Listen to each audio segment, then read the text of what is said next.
नमस्कार, तेज हरियाणा पर आप सभी का बहुत बहुत स्वागत है। और किसानों के लिए एक बड़ी खुशखबरी जो कि खास तौर पर सिरसा, डबवाली, कालांवाली और उप तहसील गोरीवाला के किसानों के लिए एक बड़ी खुशखबरी यह है कि जिले के किसानों के लिए 65 करोड़ रुपए मुआवजे का अलॉट हो गया है। और ये जो मुआवजा है वो जल्द ही किसानों के खाते में डालने की प्रक्रिया है वो शुरू होगी। खरीफ 2020 में कीट के हमले से फसल खराब हुई थी और इसकी किसान लंबे वक्त से मांग भी कर रहे थे। डवाली में कई दफ़ा कई किसान संगठनों की ओर से इसको लेकर जो ना अपने अपने मेमोरेंडम दिए गए थे और आखिरकार सरकार को किसानों की बात को सुनना पड़ा है। खरीफ 2020 में कीट के हमले से यानी कि गुलाबी सुंडी के कहर से फसल खराब हुई थी। किसानों को भारी नुकसान हुआ था। 2 साल बाद हरियाणा सरकार ने सिरसा, कालांवाली, डबवाली के किसानों को मुआवजा वितरण के लिए करीब 65 करोड़ रुपए अलॉट किए हैं। मुआवजा वितरण डायरेक्ट बेनिफिट ट्रांसफर के जरिए होगा। सरकार ने 31 दिसंबर 2022 तक की डेडलाइन जारी की है और सरकार ने कुछ शर्तें भी इसके लिए निर्धारित की है, जहां पर डबवाली से नायब तहसीलदार ओमवीर ने बातचीत में बताया है कि खरीफ 2020 में कीट के हमले से फसल को नुकसान हुआ था और सरकार ने मुआवजा राशि अलॉट कर दी है। एसडीएम ने कानूनगो व पटवारियों को सूचियां तैयार करने के निर्देश भी दिए हैं। सूची बनते ही मुआवजा वितरण शुरू किया जाएगा, यानी कि उसमें कोई भी कोताही है वो नहीं बरती जाएगी।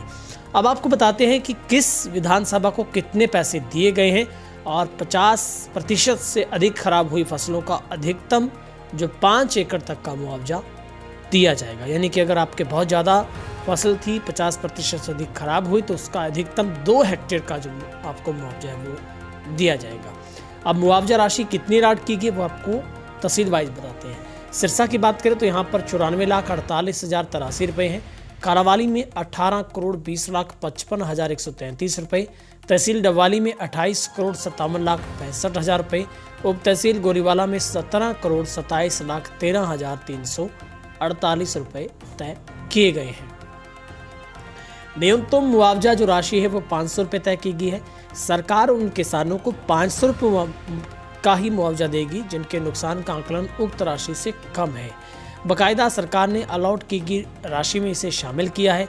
सूची में शामिल सिरसा के किसानों के लिए 27,98,083 रुपये, कालांवाली के लिए 50,60,133 रुपये, तहसील डबवाली के किसानों के लिए 38,26,000 रुपये और गोरीवाला के किसानों के लिए 6,53,348 रुपये अलॉट किए गए। ये वो न्यूनतम मुआवजा राशि है जो 500 रुपये तय की गई है। यानी कि मैंने पहले बताया था कि 50% से अधिक खराब हुई फसलों का अधिकतम जो 2 हेक्टेयर का ही मुआवजा दिया जाएगा। और जो सही मुआवजा है वो मैंने आपको करोड़ों में बताया। तो ज़िले के किसानों के लिए 65 करोड़ रुपए के मुआवजे का जो अलॉट का ऐलान कर दिया गया, तो एक निश्चित तौर पर ऐसे में बड़ी राहत किसानों को मिल सकती है। लेकिन अब ये किस तरह से तय होगा कि किस इलाके की जो फसल है वो कितनी प्रभावित हुई थी, वो जो उस टाइम क्रॉप कटिंग की गई उसके आधार पर होगा।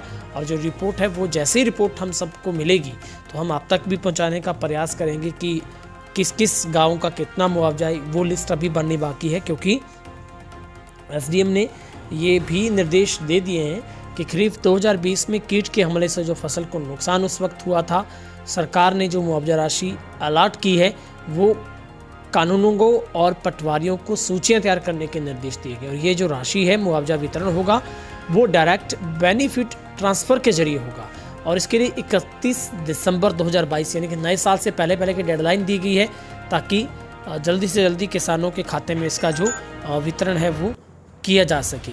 क्योंकि खरीफ 2020 में कीट के हमले से फसल खराब हुई थी और किसानों को भारी नुकसान हुआ था। 2 साल से किसान इसका इंतज़ार कर रहे थे। आखिरकार करीब 65 करोड़ रुपए अलॉट किए गए हैं। फिलहाल इस अपडेट में इतना ही। बहुत बहुत शुक्रिया।